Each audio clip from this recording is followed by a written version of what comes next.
So how do you compute a rate of return on a real estate investment?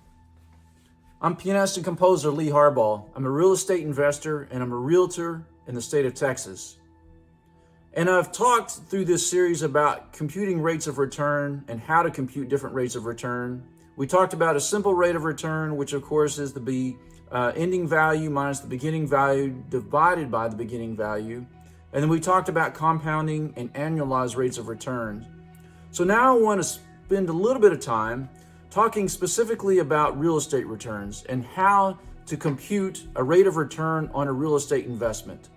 It is a little bit different than when you compute a rate of return on, say, a stock or bond investment portfolio.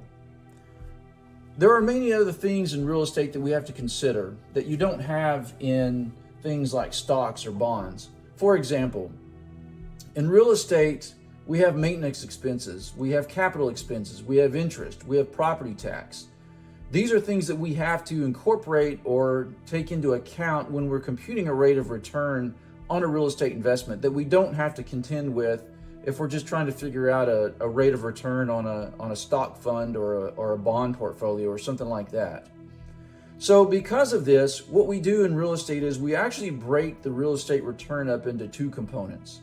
The first is the income return, and the second is the capital return. And intuitively, this is going to make a lot of sense to you, I think, because as a real estate investor, you know that you have income return, which is to say you get money every month from the rents that you're collecting. And then you also have a return on the actual price appreciation of the underlying property that you own. So when we compute a total rate of return on a real estate investment, we're taking into account both of these components. So again, the income return is just the rent that we earn on property after expenses, and then our capital return is the amount of increase in the property value. What we're going to end up doing is we're going to take each of these, we're going to calculate each of these different components, and then at the end, to get our total rate of return on a piece of real estate, we simply add those two calculations together. Each of the components that we're talking about here, so the income return and the capital return, each of these components utilizes a concept known as capital employed. And capital employed is simply the amount of cash that we invest in a property up front. Now, the amount of cash we invest is going to, of course, include the amount of cash that we put down, but it's not necessarily the total price of the property. If we are paying cash for the property in its entirety, then yes, it's going to be the total price plus whatever we use in cash to fix the property if we have to do any repairs to it. If we're not, if we're going to borrow some money, if we're going to take out a loan on the property, which in most cases we do in real estate, even as investors, then the amount of the capital employed is simply the amount of cash that we put down, that's our down payment, plus the cash that we use to rehab the property. So again, bear in mind that capital employed, in the case of a real estate investment, the capital employed is the same thing as the beginning market value was in our basic return formula that we talked about a few videos ago.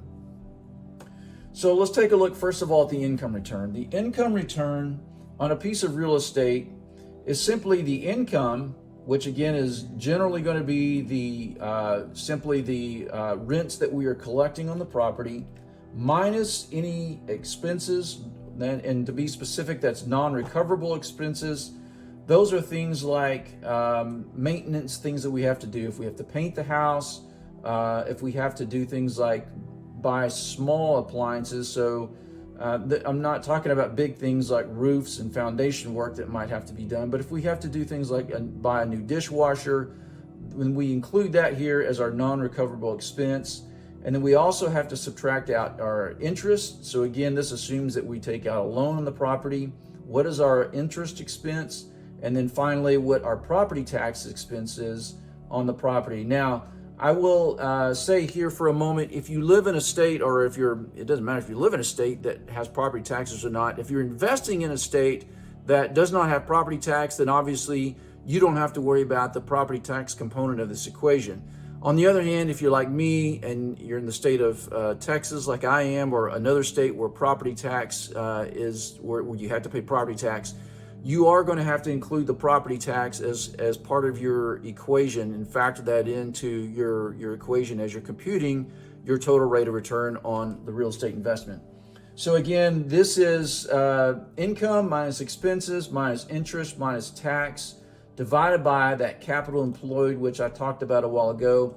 That gives us our return on our income for a property. So here's an example. If we have, let's say we have a 12-month period, we have $24,000 in rental income, we have $5,000 in expenses.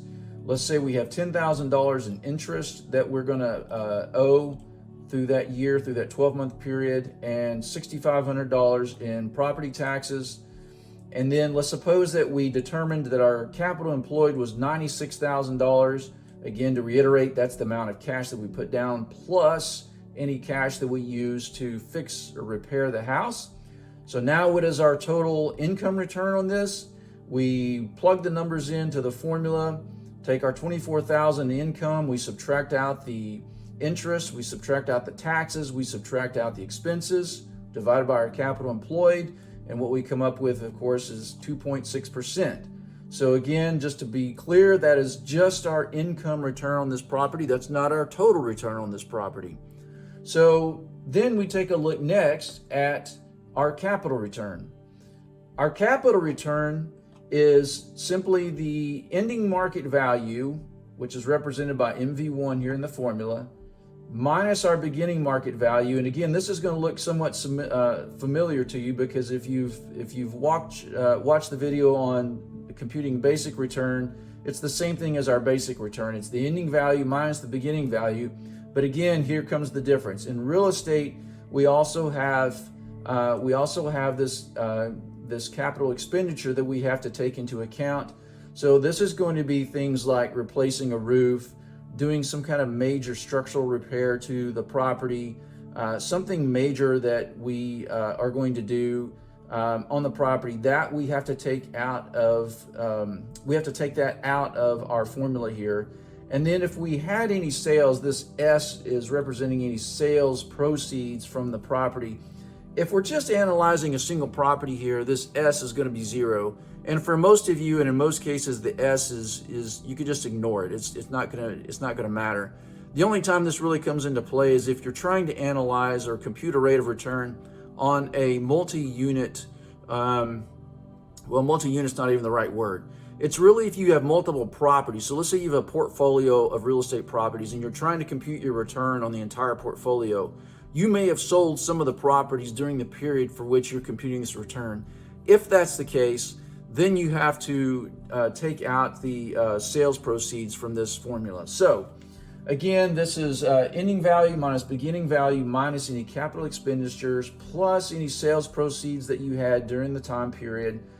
And then you're going to divide it by your capital employed again, and that's going to give you your capital return on the property. So in our example here, let's suppose that at the beginning of the year, our property was valued at $240,000. We valued it at the end at $254,000. In the middle of the year, let's suppose we had a hailstorm, because I live in Texas. This is a commonality. Hailstorm is going to cause us to have to get a new roof.